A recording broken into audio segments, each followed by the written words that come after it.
So before we can actually move forward, we actually have to know what's behind this. How cuisine actually started was in the books by the French. But from what I understand, proper dining has always been an etiquette in Japan since the 9th century. If we move forward,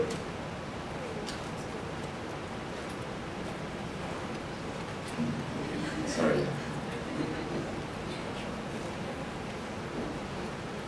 A lot of people using the Wi-Fi.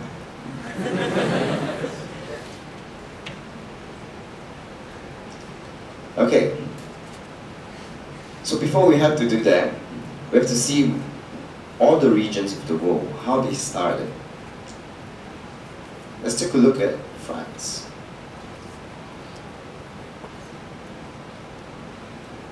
Grand cuisine was actually invented in the 17th century, where they had multiple courses, heavy with cream and butter.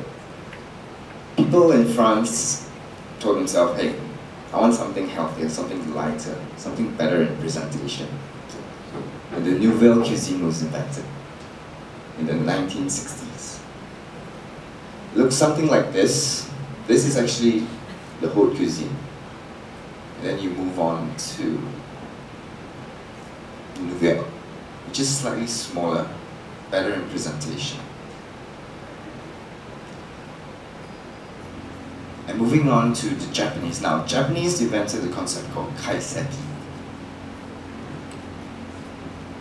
Alright? And unlike the French cuisine where they served individual courses, it's served in a single go, where guests can actually pick out what they want to eat first and last, which gives you the option to actually have a different experience every time you eat a kaiseki cuisine. This is just one of another example. And then we move on to the development.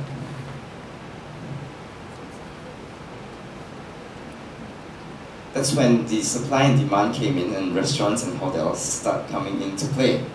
And as we move on to the market, we can actually see the high income and low income spending range.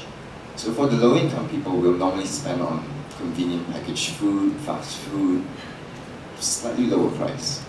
For the middle income, we normally get grocers or home meals, restaurants or cafes on and off for the weekends. And for the higher income, we go for Michelin fine dining. So this is what we cater to, and this is what the market demands. And then there's the Michelin. There's a Michelin guide that actually forces a chef to do better every day. But this is a very debatable thing because it just awarded a hawker star, Michelin-starred. That made me give up my Michelin-starred tips. So that's the same Pellegrino top restaurants. That's what most chefs are going for now. If you know, like restaurants like Alinea, restaurants like Noma in Copenhagen, Denmark, they were awarded the same Pellegrino's award, and people are going for that right now. Moving on, we developed something called fusion. Fusion is just something really simple, cross-cultural cuisine. It developed when people started mingling around and said, hey, you know, let's mix our food and hopefully it will turn out for the better. And most of the time it does. And came the breakthrough. Now, this happened in early 2000 when people were bored of just eating fine dining. They wanted to move forward. Something to experience at home. That's when this guy here broke through that wall. This is Chef Bernardin, and what he introduced was the modernist cuisine. Back then, it was known as the molecular gastronomy. This is where the beautiful fusion of science and art comes into play. These are just his simple creations. It doesn't even look like food. I mean, damn. It's something, yeah? But you see, his creative mind has led chefs like me, many chefs in the CIA itself, to think, hey, dining has changed. We can turn things around. We even start cooking with 3D printers sous vide machine, vacuum cooking, cryo-searing. This leads to modernist cuisine. Modernist cuisine is us chefs thinking about all these criteria, being sustainable, using technology to aid us, being aware of our ingredients, our health concerns, and of course the consumer overload. Now, this one I'll explain later. And then we move on to the third generation. It's back. This is why I'm here. And this is why we're going to explain the chefs today.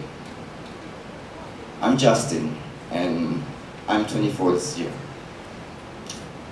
When I was studying culinary in Taylor's, I thought that I was actually wasting my time over there. I just wanted to know what's in my ingredients. So I dropped myself out. I went to the States. I enrolled myself in the CIA and I studied my food science. The thing about me is that I love food. Like, I love food. Like, really love food. I want to marry the food. But I can't because it's politically incorrect. So I had a girlfriend instead. So,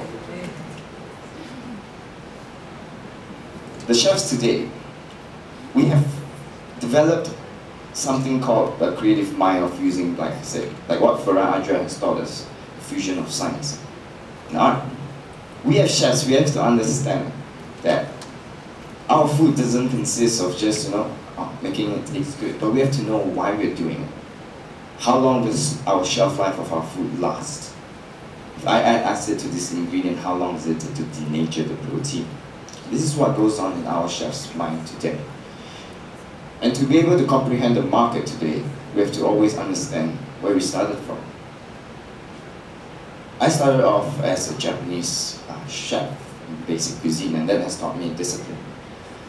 This is something my generation has experienced. We have experienced the classic, then we have experienced the modern way of cooking.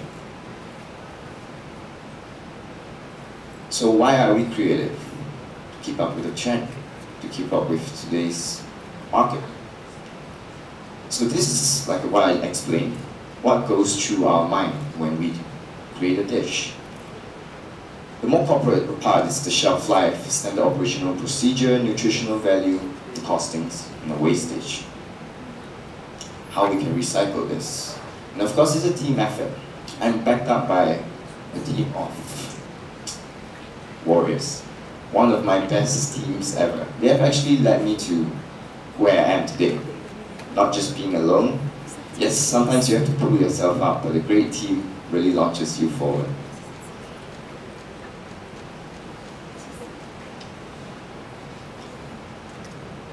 Okay. Teamwork, guys. Teamwork. Okay, now moving on to technology now. Technology has aided us in our efficiency of cooking by a billionfold since the early 2000s. We've introduced machines such as a sous vide, a vacuum machine, a combination oven, the bar blenders, hand blenders. These are things that aid the efficiency in cooking, like for hastening your time, lowering down the costs, and of course improving the shelf life of your food. The sous vide machine, which actually cooks food product in a water bath at an accurate temperature or preset temperature. I can control the sous vide through my Wi-Fi, through my Bluetooth, or when I'm sleeping and the alarm starts beeping off, I can actually turn it off with the button on my phone. So if you guys haven't seen the sous vide, it actually looks like this. I have 16 units of this in my restaurant, cooking different meats and vegetables at the same time at the pinpoint accuracy of the temperature. Now, vacuum sealer. I think many of you have seen this before. This is actually a breakthrough of shelf life preservation for our culinary world. If I preserve a beef steak in some saran wrap, it will probably last me about 2 weeks. But if I do this, it will only start oxidation after the 6th month. And then you have the combination oven. Now, this thing churns out food 100 times more than what both my hands can do in a year. And that does it in a single day. This combination oven can actually steam convect, steam bake, cryo convect, pressure bake, whatever you name it, there's a whole lot of buttons that I don't even know. And we move on to ingredient sustainability now. We as consumers have to be mindful of our eating habits, our over-consuming, our dire need of sugar. We also have to be mindful of our ecosystem. Now, this is something big, but if we take small steps every day, we can actually do something. It's whether you want to take a small step. Now, these are the things that we as humans nearly ate to extinction. The passenger pigeon, now that's extinct. The bluefin tuna, that's Japanese. The sharks, sea turtles, because we're always taking their eggs. The river dolphins. Now mountain gorilla, this is very in the grey area because in Africa you're actually allowed, or the law abides you to eat apes. So I'm just listing out that because it's endangered. And then we move on to insect consumptions. Now, I know many of you are afraid of insects. Even guys, I know you say you're not scared. If I ask you to eat it, you guys will shit. Alright? Insects are good for you.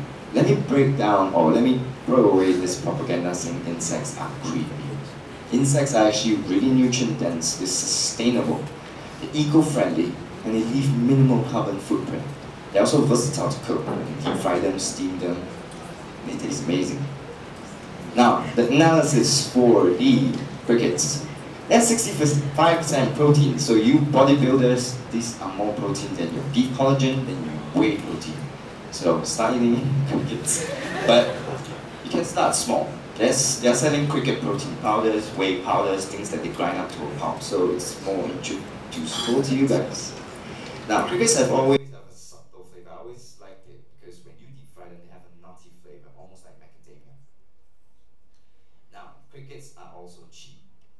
So this is one of the dishes I introduced in my restaurant. I serve it with a carabinero prawn over a carbonara. Now this carbonara is spiced with a bit of tamarind to reduce the crunchiness from the crickets, so that it's more easy for you guys to eat.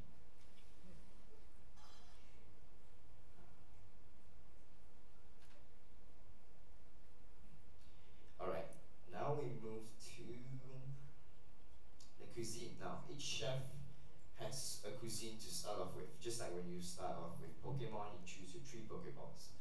I chose the Japanese route because I knew it would give me discipline. It gives me the identity. I moved on to modernist, understanding my ingredients. I don't have a cuisine to take in particular right now because when you understand your ingredients, you can cook almost any cuisine.